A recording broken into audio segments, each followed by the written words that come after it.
All right, piss and vinegar day 85, back and rear delts. So, unfortunately, today I forgot to press record when I first started working out, and you didn't get to see my chin ups. But you didn't miss much because, unlike every other lift in my program thus far throughout the bulk, my chin ups are not getting all that much stronger. And that's fine. The fact that 99% of my lifts are getting stronger, one of them's not quite getting there, is a-okay with me. My back is still getting bigger and thicker, and obviously when you bulk, it's you're gaining weight by the week. So part of the progressive overload is the fact that you're half a kilo heavier, every week or whatever it is. In my case, I bulk pretty fast. I'm bulking very fast this bulk because I'm doing a short term bulk, rather than a fast or a long term bulk, because I don't want to be bulking through a very hot fire season in Australia this year. It's going to be 40-degree days, fire, smoke, brimstone. I'm going to be bulking through that, potentially sweating my ass off through those hot days. No thank you. I'm going to cut through those days. And where I live in Australia, I live in a mountainous area where it's very cold through autumn and winter. I don't want to be cutting through those phases, so I fucked up my phases so far in the sense that I need to now quickly bulk so that I can then cut at the tail end of summer so that I can slow bulk through autumn and winter. So this is a fast bulk. I'm gaining a lot of weight very quickly, which is impacting my chin-ups. 2 months ago, I was 76 kilos rather. Now I'm 85, 86 kilos, maybe even heavier today. I'm bulking hard. And because of that, the chin-ups are going down, or not down, but they're not progressing anywhere as fast as the rest of my lifts, and that's just how it goes when you bulk. Weight does move weight, but also when you weigh more and more every month or whatever it is harder to do chin-ups. So I'm very ectomorphic, so I'm gonna start and get pretty fluffy here, or I'm ectomorphic in my metabolism at least. I'm more of a half meso, half ecto in my muscles. Like I'm relatively quick, responsive to training, but I'm not, I'm no Dorian Yates or anything. Obviously, look at me, but I'm gonna get pretty fluffy throughout this bulk probably because I'm going so hard because I don't have much time to do it. 4 months, which is way too quick for a bulk in my opinion, but it's what I have to do. And ideally, I would do a slow bulk because again, ectomorphic in my fat stores, thus I gain a lot of fat, I get fluffy. I have shitty fat stores in the sense that like I get a lot of fat in my hips, my tits, my lower stomach, all the areas you don't want them as a man, and thus it would make much more sense for me to bulk slowly. But again, I fucked it all up, so I have to do this one fast. So prepare to see a bunch of fat. Obviously, I'm not gonna get too fat, just because there are people that bulk way too hard and get into the 25-30% body fat range.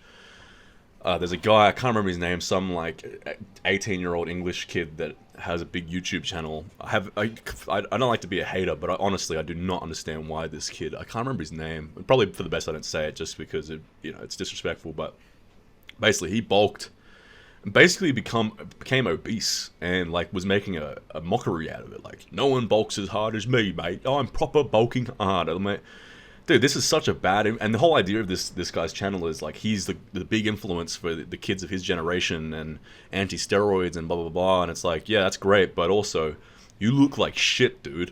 And you're fat. And that's disgusting, and you shouldn't fucking do that. And that's a terrible influence on your viewers. You're going to have all these perma-bulkers who increase their estrogen and just get fat. So, I don't want to be like that. I don't want to be a hypocrite and fucking become, overweight or obese. But also, I might get a little fluffier than average. I most definitely have no longer got my abs. I can still see my obliques because they're very big. But, yeah, I'm not shredded or lean at all. And I never really do get to that shredded or lean point just because I hold a lot more fat than the average person. My fat stores are very stubborn and I have a slow metabolism. But in saying that, I'm not going to get too fat. You will not see me with bitch tits and fucking... man, I can't remember the name of this guy's channel, but you won't see me looking like that dude. And then having me like pout the idea of getting super fat in the bulk. No, you want to be as lean bulking as you possibly can, especially if you have a slow metabolism like me, because it makes the cut that much harder if you get too fat. It increases your estrogen, lowers your testosterone if you get too fat, And then you don't want to be cutting for too long. You want to be cutting max 1 to 2 months, maybe 3 max. And I've made that mistake before where I, bulk too hard or bulk too long, and then took me years to cut down because I suck at cutting already. I liked food way too much. My metabolism's already slow.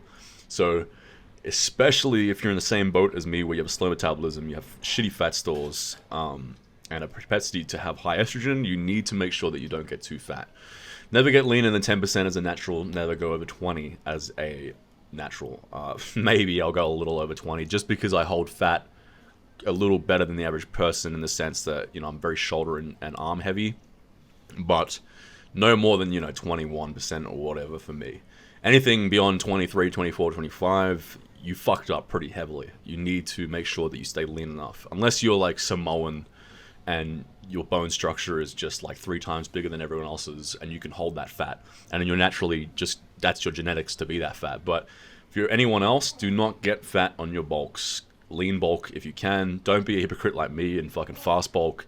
You'll never see me ever do this ever again. This is just almost an experiment to see how it works in one, but also it's a necessity because I don't want to be cutting weight through winter or autumn where it gets cold. So yeah, basically, fuck that guy that got fat and started pouting it as a meme and, has all these 18-year-olds thinking it's funny that he got fat on his bulk. That's not funny at all. It's stupid, and it only hinders your gains, and makes your cut that much harder. And if you're cutting for 6+ months, you're gonna lose so much muscle and strength. If you can make your cut like a month long, you're not gonna lose much strength or muscle, if any.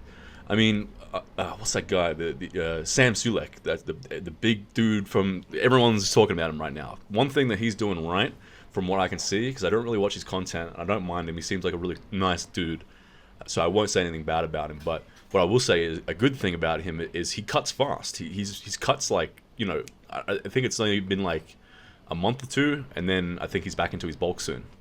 So he understands that.